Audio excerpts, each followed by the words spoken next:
झाली रे एकदाची शाळेला सुट्टी लागली. हो ना, आता आपण धमाल करायची. गरीब घरात शिकणं म्हणजे प्रत्येक गोष्टीची जपणूक करावी लागायची. पप्पू, काय करतोयस बाळा? काही नाही आई, शाळेला सुट्टी लागली.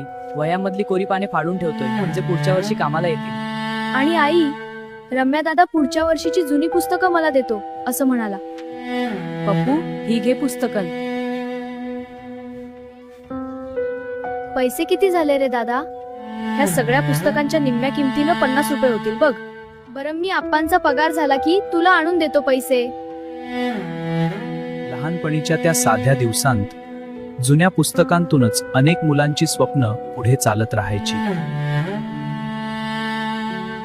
अशा कठीण परिस्थितीतून गेलेली अनेक मुलं आज मोठी स्वप्न पूर्ण करून मोठ्या मोठ्या पदावर काम करत आहेत. असे दिवस, अशी परिस्थिती आणि अशीच लहानपणीची स्वप्न, तुमच्यापैकी कुणी कुणी असा अनुभव घेतला आहे का? असल्यास कमेंट करून नक्की सांगा.